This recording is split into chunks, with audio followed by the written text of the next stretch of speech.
मोहम्मद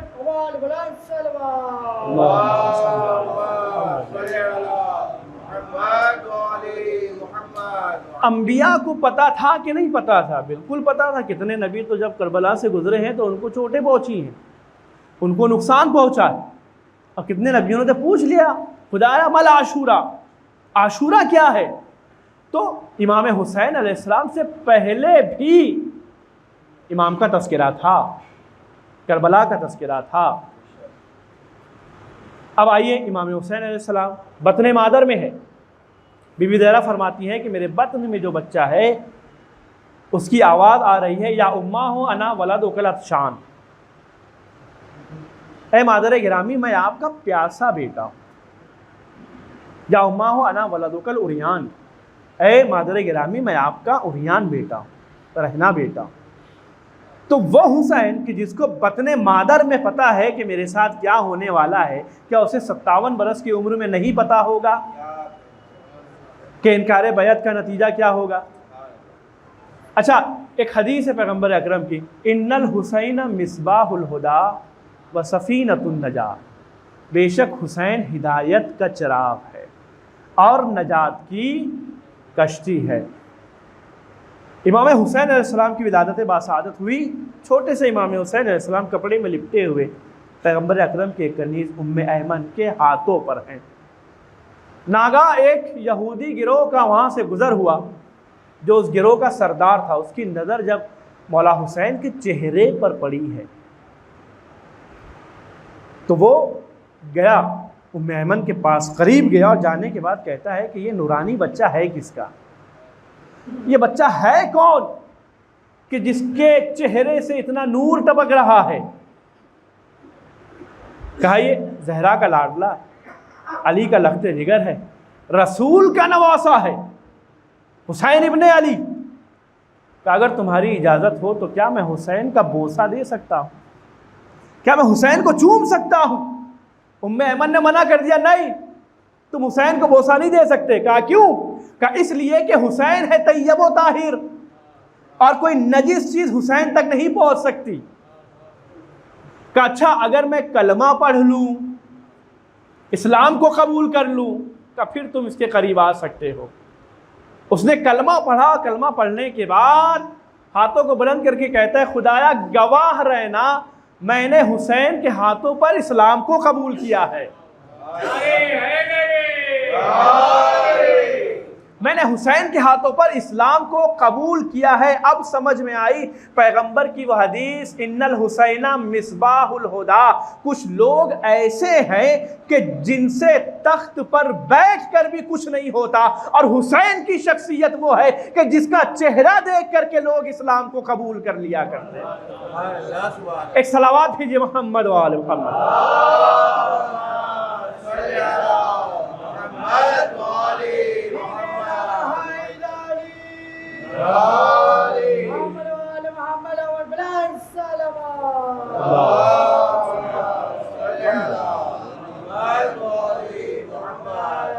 तो अब उसने इस्लाम कबूल कर लिया, मौला हुसैन का बोसा दिया, उसके बाद अपने गिरोह की तरफ आया। जब गिरोह की तरफ आया तो अपने गिरोह से कहता है कि तुम जानते हो वो बच्चा कौन था? का कौन? नहीं पता हमें। का ये बच्चा वो है कि एक दिन इस पर वो वक्त आएगा कि जब इसकी आँखों के सामने ज़मीन व आसमान के दरमियान धुआं धुआं सा छा जाए। ये बच्चा इतना प्यासा होगा। तो जब एक यहूदी को पता है कि हुसैन के साथ क्या होने वाला है, तो क्या वक्त के इमाम को पता नहीं होगा कि बैत के इनकार के सिलसिले में मेरे साथ क्या होने वाला है? यकीनन इमाम को पता। अच्छा, जब इमाम मदीने से निकल रहे थे, जनाब उम्मे सलमा आई और आने के बाद कहा, बेटा इराक की तरफ ना जाओ। कहा क्यों? कहा इसलिए कि पैगंबर ने खबर दी है कि इराक में मेरा बेटा कत्ल कर दिया जाएगा। बाहर से आकर के एक औरत को पता है कि हुसैन के साथ क्या होने वाला है, तो क्या मौला हुसैन को पता नहीं होगा कि मेरे साथ क्या होने वाला है? अच्छा, वहाँ से निकल के जब मक्का आए और मक्का से भी जब करबला जाने लगे तो लोगों ने रोका कि मौला ना जाइए। इमाम का जवाब क्या है? खुदावंद आलम मुझे शहीद देखना चाहता है। कि अच्छा ठीक है आप जा रहे हैं, आप चले जाइए, लेकिन औरतों और बच्चों को ना ले जाइए। इमाम का जवाब क्या है? खुदावंद आलम इन्हें असीर देखना चाहता है। तो इन सारी चीज़ों को जब यकजा किया जाए तो नतीजा ये निकलता है कि मौला हुसैन को पता था कि अगर मैं बैअत से इनकार करूंगा तो नतीजे में मुझे कत्ल कर दिया जाएगा। जब हम ये कहेंगे कि इमाम को पता था, तो एतराज़ करने वाला फौरन अपना एतराज़ लेकर के आएगा। फिर तो ये कुरान की सरीही मुखालिफत है। कुरान कह रहा है वला तुल्कू बिअयदीकुम इला तहलुका, अपने आप को हलाकत में ना डालो। अगर हुसैन जा रहे हैं तो इसका मतलब ये है कि हुसैन हलाक होने के लिए जा रहे हैं। हुसैन ने अपने आप को हलाकत में डाला है। हमने कहा कि भाई किसी भी मसले का हल सिर्फ एक आयत पढ़ के नहीं निकलता है। आपने ये आयत तो देख ली, वला तुल्कू बिअयदीकुम मेरा तहलुका, कि अपने आप को हलाकत में ना डालो। लेकिन शायद वो आयत नहीं देखी कि जहां कुरान मजीद कह रहा है वला तहसबन्नल्लज़ीना क़ुतिलू फी सबीलिल्लाहि अमवाता, कि जो अल्लाह की राह में कत्ल हो गए तुम उन्हें मुर्दा न समझो बल्कि वो जिंदा है। तो समझ में ये आया कि कुरान ने हलाकत से मना किया है, शहादत से मना नहीं किया है।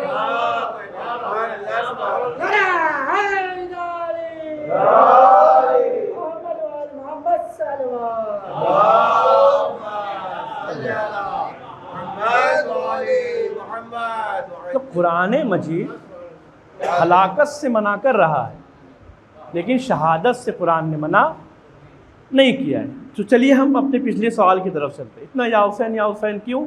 उनकी मज़लूमाना शहादत की बिना पर। इतने मज़लूमाना तरीके से क्यों कत्ल किया गया? एक फाजिर ने बैअत तलब की थी और इमाम ने बैअत से इनकार कर दिया। इमाम ने बैअत से इनकार क्यों किया? नतीजे से वाकिफ़ थे या वाकिफ़ नहीं थे? का बिल्कुल वाकिफ़ थे। जब वाकिफ़ थे तो ये तो हलाकत हो गई। का हलाकत नहीं हुई है। कुरान ने हलाकत से मना किया है, शहादत से मना नहीं किया। अब एक सवाल और यहाँ पर आता है, भाई कत्ल तो दोनों हो रहे हैं, हलाक होने वाला भी और शहीद होने वाला भी, दोनों इस दुनिया से जा रहे हैं। हम समझेंगे कैसे कि हलाक कौन है और शहीद कौन है? जा तो दोनों दुनिया से रहे, कत्ल तो दोनों हो रहे हैं। हम समझेंगे कैसे? हम निशानदही कैसे करेंगे? पहचानेंगे कैसे कि कौन हलाक हो रहा है और कौन शहीद हो रहा है? तो आपको ज़्यादा दूर जाने की ज़रूरत नहीं है। आप इसी आयत में गौर कीजिए, वला तहसबन्नल्लज़ीना क़ुतिलू। अगर आयत यहीं तक रुक जाती तो पहचान मुश्किल हो जाती, लेकिन आयत ने आगे बढ़कर कहा फ़ी सबीलिल्लाह, जो अल्लाह की राह में कत्ल हो जाए। तो पता चला कि कत्ल होने वाले दो तरह के हैं, एक वो जो दुनिया के लिए कत्ल हो रहा है और एक वो जो आखिरत के लिए कत्ल हो रहा है। जो दुनिया के लिए कत्ल हो जाए उसे हलाक कहते हैं, जो आखिरत के लिए कत्ल हो जाए उसे शहीद कहते हैं। एक सलावत भेजिए मोहम्मद व आले मोहम्मद।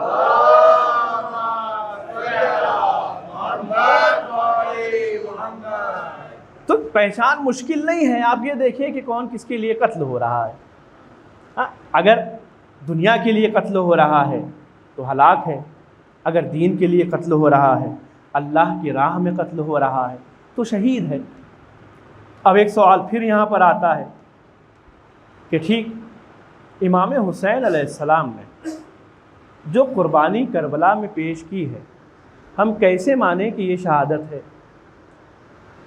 भाई दलील ज़रूरी है ना, हर चीज़ की दलील होना चाहिए। हम कैसे माने कि ये शहादत है? हम कैसे माने कि इमाम हुसैन ने अल्लाह की राह में कुर्बानी पेश की है? हम इसे शहादत कैसे साबित करेंगे? अगर किसी ने हलाकत साबित कर दी, कोई तुल आया हलाकत साबित करने पर, तो हम ये कैसे पता चलेगा कि वाक़अन इमाम हुसैन अलैहिस्सलाम ने करबला के मैदान में जो कुर्बानी पेश की है वो हकीकतन शहादत है? ये हमारा सवाल है कि कैसे पता करेंगे। तो अब बात ये बताइए कि सवाल ये है कि हम कैसे पता करेंगे, तो हमारा जवाब ये आएगा कि हम ये देखेंगे कि इमाम ने बैअत से इनकार किस लिए किया था। बैअत से इनकार किस लिए किया था? अब फिर सवाल आता है कि ये बताइए कि पहले बैअत होगी, बैअत की तलब होगी या इनकार होगा? पहले बैअत की तलब होगी तभी तो इनकार होगा। तो अब हमें ये नहीं देखना है कि इमाम ने बैअत से इनकार क्यों किया, बल्कि ये देखना है कि यजीद ने बैअत तलब क्यों की। क्या यजीद ने दीन के लिए बैअत तलब की थी या दुनिया के लिए बैअत तलब की थी? हमें ये देखना। अब हमारा सवाल क्या होगा कि हमें ये देखना है कि यजीद ने बैअत क्यों तलब की थी, हुकूमत के लिए की थी, दुनिया के लिए की थी, या उसके अंदर दीन भी शामिल था। आप मुझे ये बताइए कि किसी भी दीन को ख़त्म करने के कितने तरीके हो सकते हैं? जंग है, किसी भी दीन को जंग के ज़रिए से ख़त्म किया जा सकता है। आप ये बताइए कि जो दीन जनाब ईसा लेकर के आए थे वो ख़त्म कैसे हुआ? जनाब मूसा जो दीन लेकर के आए थे वो ख़त्म कैसे हुआ? जवाब क्या है? जवाब ये है कि वो दीन जंग से नहीं ख़त्म हुए। ख़त्म कैसे हुए? उसी दीन के मानने वालों ने अपने ही दीन में इतनी भयानक तब्दीलियां कर दी कि दीन अपनी असल शक्ल पर बाकी नहीं बचा। उसी दीन के मानने वालों ने इतनी भयानक तब्दीली की है अपने दीन के अंदर। जनाब ईसा के मानने वालों ने ईसाई मज़हब में तब्दीलियां कर दी, जनाब मूसा के मानने वालों ने यहूदी मज़हब में तब्दीलियां कर दी, और इतनी भयानक तब्दीलियां कि वो दीन अपनी असल शक्ल पर बाकी नहीं बचा। तो अब इन लोगों ने भी यही हथियार को अपनाना चाहा। इन्होंने खैबर आजमाई, बद्र आजमाई, खंदक आजमाई। इनको पता चल गया कि इस्लाम ऐसा दीन है कि इसका मुकाबला नहीं किया जा सकता। तो अब तरीक़ा ये है कि धीरे धीरे मुसलमान हो जाओ, इस्लाम में दाखिल हो जाओ और इस्लाम की बुनियादों को हिला डालो। इतनी भयानक तब्दीली कर दो कि इस्लाम अपनी शक्ल पर बाकी ना बचे। पैगंबर के ज़माने से ही ये काम शुरू हो चुका था और धीरे धीरे धीरे धीरे लोग उसमें तब्दीलियां करना शुरू कर रहे थे। लेकिन जब यजीद तख्त पर आया तो इसने कहा कि भाई हमारे आबा व अजदाद से कुछ हुआ नहीं, इन्होंने इस्लाम को ज़्यादा नुकसान नहीं पहुंचाया, लेकिन अब जब मैं तख्त पर बैठा हूँ तो मैं इस्लाम की बुनियादों पर हमला करूँगा कि जिससे इस्लाम बिल्कुल ख़त्म हो जाए, खुदा का नाम बाकी ना रहे, इस्लाम का नाम बाकी ना रहे, दीन का नाम बाकी ना रहे। और आपको पता है इसने क्या किया? इसने एक शेर कहा। अब ये देखिए इसकी चाल क्या है और इसने क्या सोच करके बैअत तलब की थी। एक शेर है इसका, यजीद का।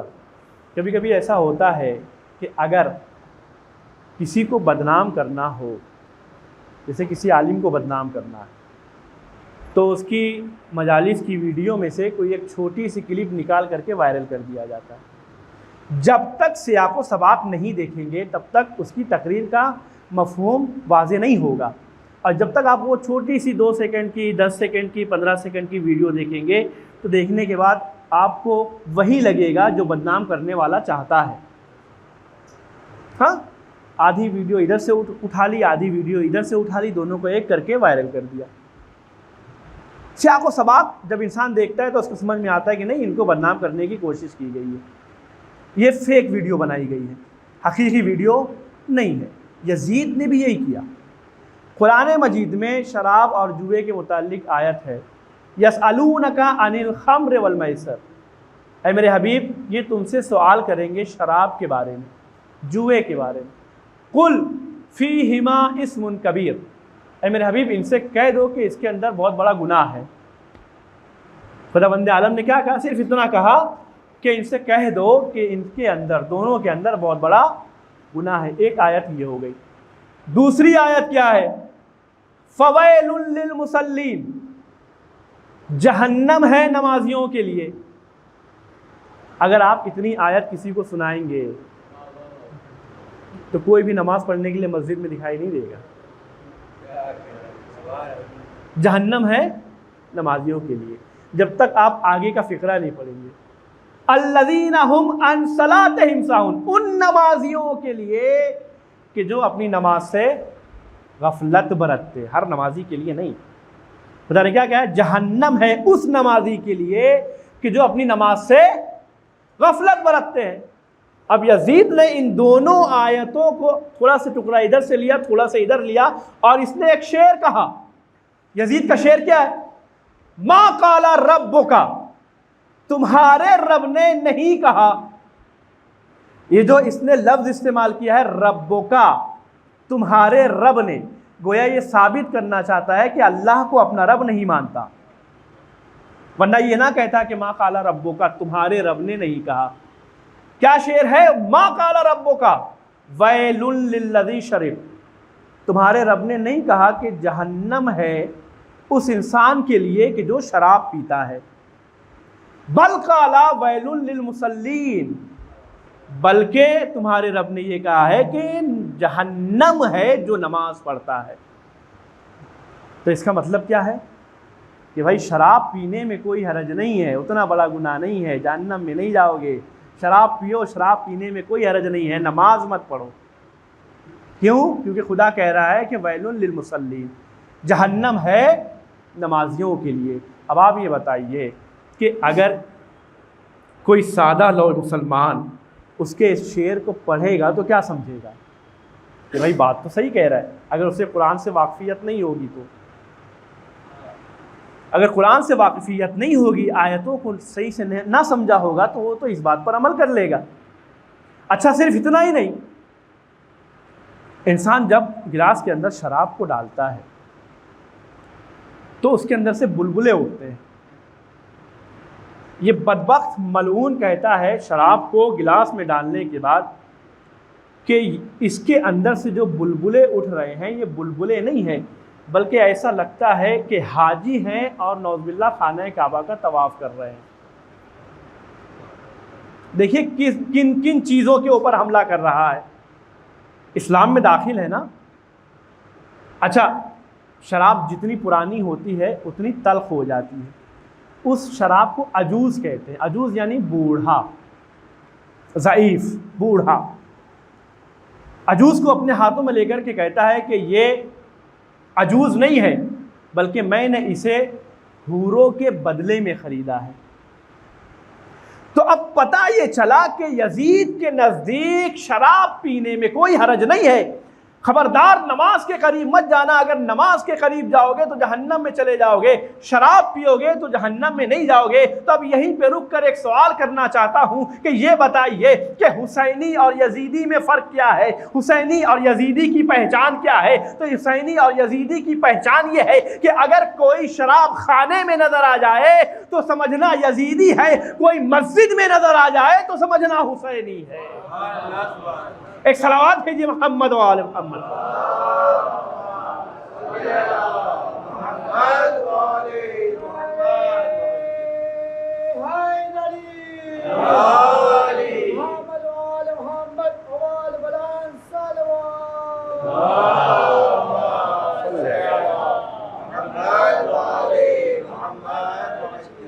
तो यजीद क्या कहता है? शराब पीने में कोई हरज नहीं है। नमाजियों का मजाक उड़ाया, हाजियों का मजाक उड़ाया, हूरों का मजाक उड़ाया, और फिर उसके बाद मौला हुसैन से उसने बैअत को तलब किया। अब अगर मैं यहाँ पे खड़ा खड़ा नमाज को बुरा भला कहने लगूँ, नमाज के ख़िलाफ़ बोलने लगूँ, दीन के ख़िलाफ़ बोलने लगूँ, तो मेरे ख़िलाफ़ वो इंसान भी खड़ा हो जाएगा जिसने अभी तक नमाज पढ़ी भी नहीं हो, है ना? कि भाई तुम नमाज को बुरा कैसे कह रहे हो, कुरान के खिलाफ बात कैसे कर रहे हो, काबे के खिलाफ बात कैसे कर रहे हो, हुरों के खिलाफ बात कैसे कर रहे हो। जिसका दीन से कोई रब्त भी नहीं होगा वो भी खड़ा हो जाएगा मेरे खिलाफ। यजीद को पता था कि जब मैं इन चीजों पर हमला करूंगा तो अवाम मेरे खिलाफ खड़ी हो जाएगी, लिहाजा हुसैन से बैअत तलब करता हूं। अगर हुसैन ने बैअत कर ली और लोग मेरे खिलाफ खड़े हो गए तो मैं उनको कह सकता हूं कि जिनके घर से शरीयत चली है उसने बैअत करके तो खामोशी अख्तियार कर ली, तो तुम कौन होते हो मेरे खिलाफ बोलने वालों? इमाम हुसैन ने क़याम करके बताया, ए यजीद, हम अपना सर तो कटा सकते हैं मगर इस्लाम को तेरे हाथों का खिलौना बनने नहीं दे सकते। एक सलावत भेजी मोहम्मद वाले मोहम्मद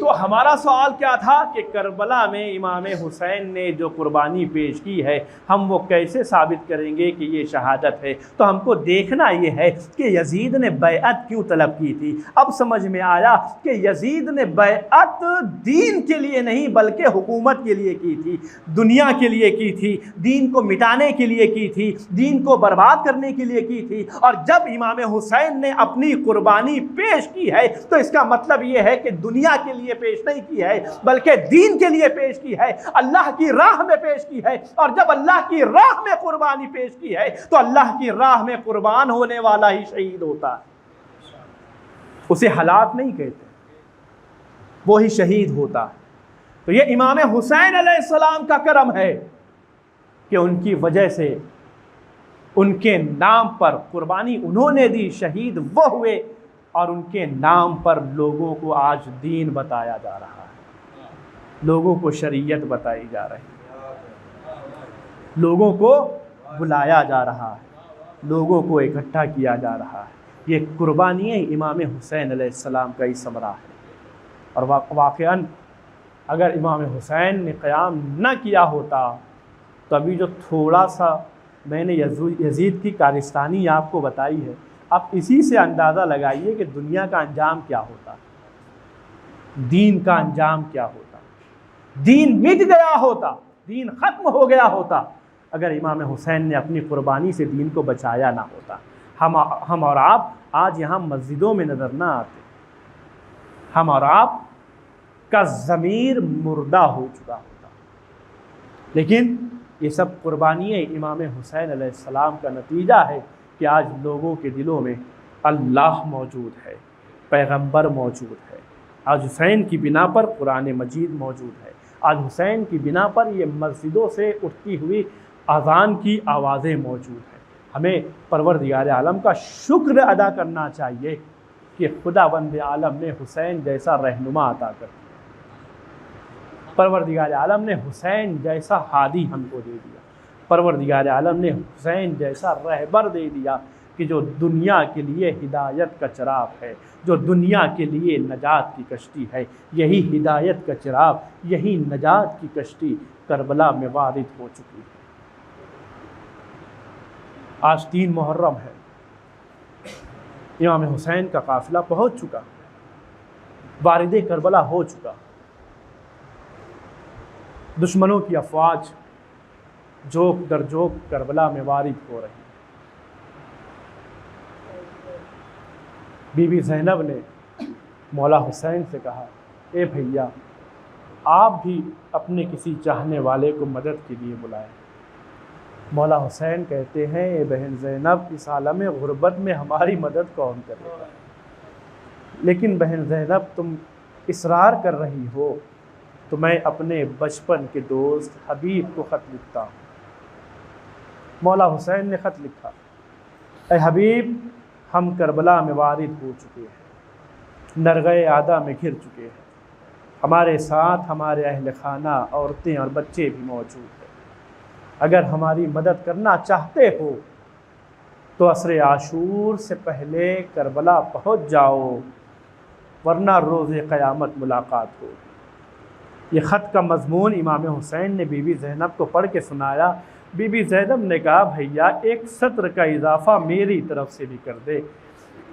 हबीब से कहना कि जितना जल्दी हो सके करबला में पहुंच जाए, ऐसा ना हो कि ताख़ीर हो जाए और जहरा का भरा घर लुट जाए। जहरा का भरा घर तबाह बर्बाद हो जाए। मौला हुसैन ने ख़त लिखा, कासिद को थमाया, कासिद लेकर के कूफे पहुँचा। जनाब हबीब के घर पर दख्खुल बाब किया। जनाब हबीब उस वक्त ज़ौजा के साथ बैठ कर के खाना तनावुल फरमा रहे हैं। पूछते हैं कौन? काना कासिद हुसैन इब्न अली, हुसैन इब्न अली का ख़त लेकर के आया। जैसे ही हुसैन इब्न अली का नाम सुना, हबीब दस्तरखान से उठे, दरवाज़े की तरफ गए, दरवाज़े को खोला, ख़त को लिया, आँखों से लगाया, बोसा दिया और ख़त को पढ़ा। ख़त को पढ़ने के बाद एक बैग खामोश हो गए। जनाब हबीब की ज़ौजा आई और आने के बाद पूछती है, ए हबीब, हमारे आका ने क्या कहा है? हबीब कहते हैं कि मौला नरग़े आदा में गिर चुके हैं और मदद के लिए मुझे पुकार रहे हैं, मदद के लिए मुझे बुला रहे हैं। ज़ौजा ने कहा, फिर क्या इरादा है, क्या करना चाहते हो? कि मैं तो चला जाऊं, लेकिन मुझे फ़िक्र है कि मेरे बाद तुम्हारा क्या होगा। अज़ादारो जज्बा ईमानी देखिए कि एक औरत कहती है, ए हबीब, वाय हो तुम पर, नवासा-ए रसूल तुम्हें मदद के लिए पुकार रहा है और तुम बहाना बनाने लगो। ए हबीब, अगर तुम नुसरत हुसैन के लिए नहीं जाना चाहते तो अपनी तलवार मुझे दे दो और मेरी चादर अपने सर पर रख लो, मैं हुसैन की नुसरत के लिए जाऊंगी। जनाब हबीब कहते हैं, ए ज़ौजा, मैं तो तुम्हारा जज्बा ईमानी देख रहा था, मैं हुसैन की नुसरत के लिए जाऊंगा। ज़ौजा ने कहा, मैं भी हुसैन की नुसरत के लिए जाऊंगी। जनाब हबीब अपने ग़ुलाम से कहते हैं, जाओ घोड़ों को तैयार करो और नाके पर मिलना। ये कहकर चले गए। जनाब हबीब को आने में कुछ ताख़ीर हो गई। जब आए हैं तो क्या देखते हैं कि जनाब हबीब का ग़ुलाम घोड़े से कह रहा था, ए अस्बे बावफ़ा, अगर तेरे मालिक ने जाने से एतराज़ किया तो घबराना नहीं, मैं तुझ पर सवार हो करके नुसरत हुसैन के लिए जाऊंगा। हबीब ने जैसे ही ये सुना, अपने हाथों को चेहरों पर मारना शुरू किया। हाय रे गुरबत हुसैन के ग़ुलाम भी हुसैन की नुसरत को जाना चाहते हैं। जनाब हबीब ने आज़ाद कर दिया अपने ग़ुलाम को। ग़ुलाम ने इसरार किया, नहीं, मैं भी नुसरत हुसैन के लिए जाऊंगा। अभी जनाब हबीब करबला वारिद हुए। जैसे ही करबला पहुँचे हैं तो आले रसूल को ख़बर पहुँची कि बचपन के दोस्त हबीब आ चुके हैं। जैसे ही खबर पहुँची है, बीबी ज़ैनब ने हबीब को सलाम कहलवाया।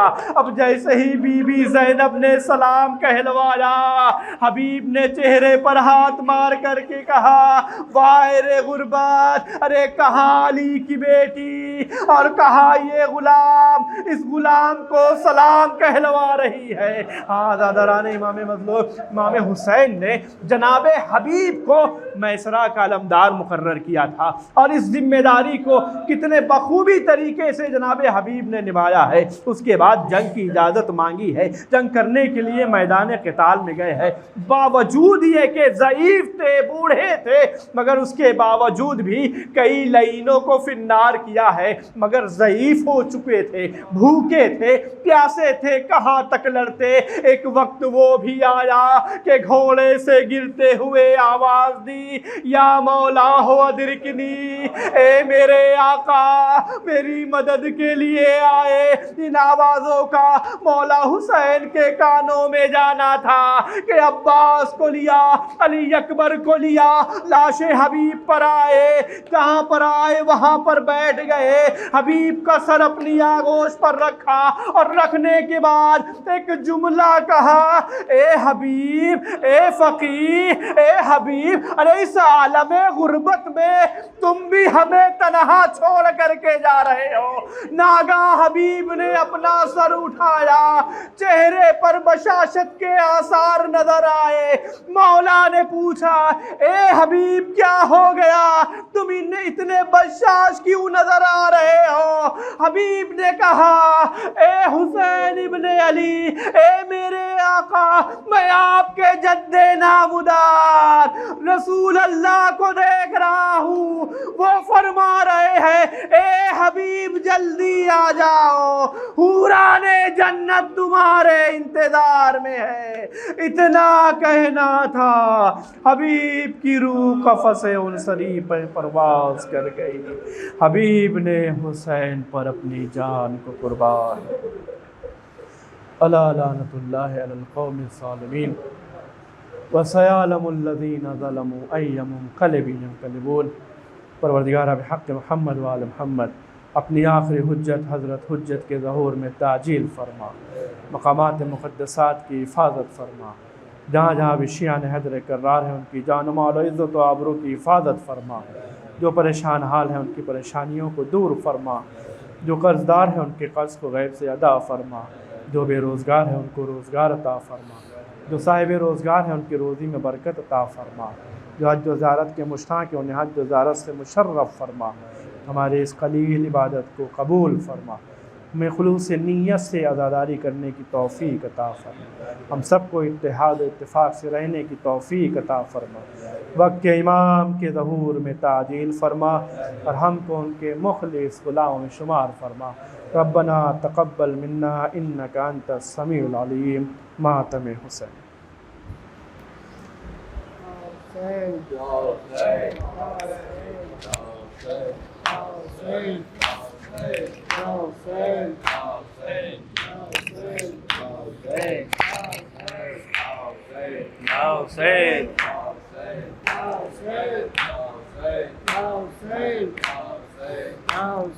खामोश है अब्बास की तलवार बहुत है, खामोश है अब्बास की तलवार बहुत है, खामोश है अब्बास की तलवार बहुत है,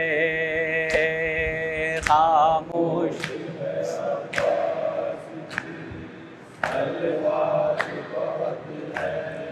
फर्जंद अली का यही सार बहुत है, खामोश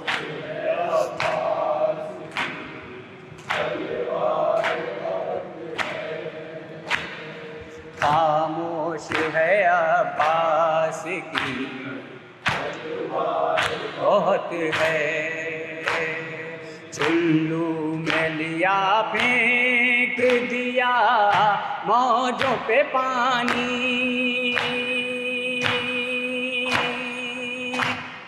चुल्लू में लिया फेंक दिया मौजों पे पानी, वो प्यास का मारा है कि उद्धार बहुत है, खामोश है आका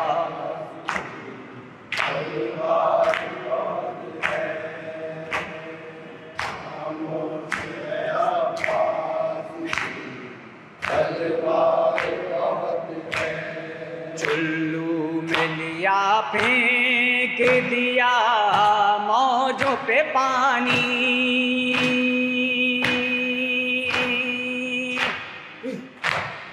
चुल्लू में लिया फेंक दिया मौजों पे पानी, वो प्यास का मारा है कि खुदार बहुत है, खामोश है अब्बास तलवार बहुत है, खामोश है अब्बास तलवार बहुत है,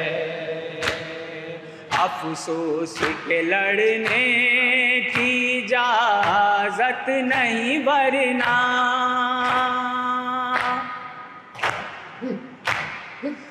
अफसोस के लड़ने की इजाज़त नहीं वरना शमशीर बकफ जाफरे तैयार बहुत है। खामोश है अब्बास की तलवार बहुत है। खामोश है अब्बास की तलवार बहुत है। वाकिफ है शरर बाजुए अब्बास से शबीर।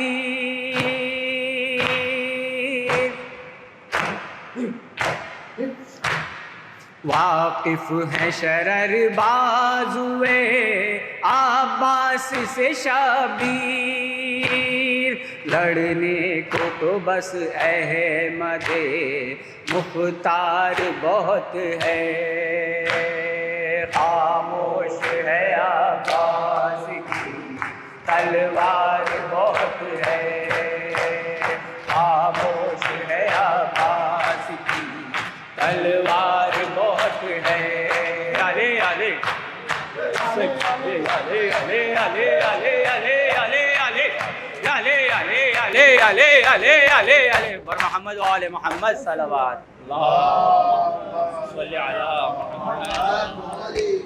सल्लल्लाहु अलैहि अबा अब्दुल्लाह अस्सलामु अलैका या इब्न रसूलिल्लाह अस्सलामु अलैका व अला जद्दिका व अबीक व अला उम्मिका व अखीक खुसूसन सय्यदी व मौलाया अबुल फज़ल अब्बास इब्न अमीरुल मोमिनीन व इब्न सय्यदिल वसीय्यीन अस्सलामु अलैकुम व रहमतुल्लाहि व बरकातुहू।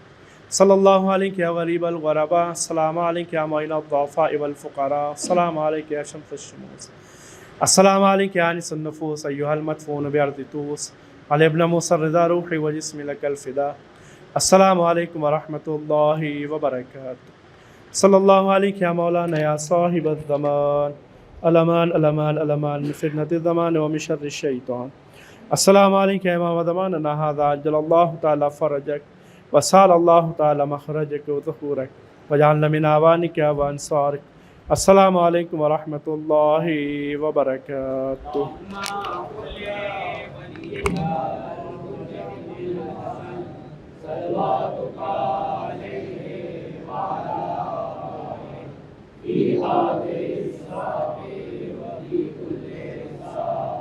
वलिया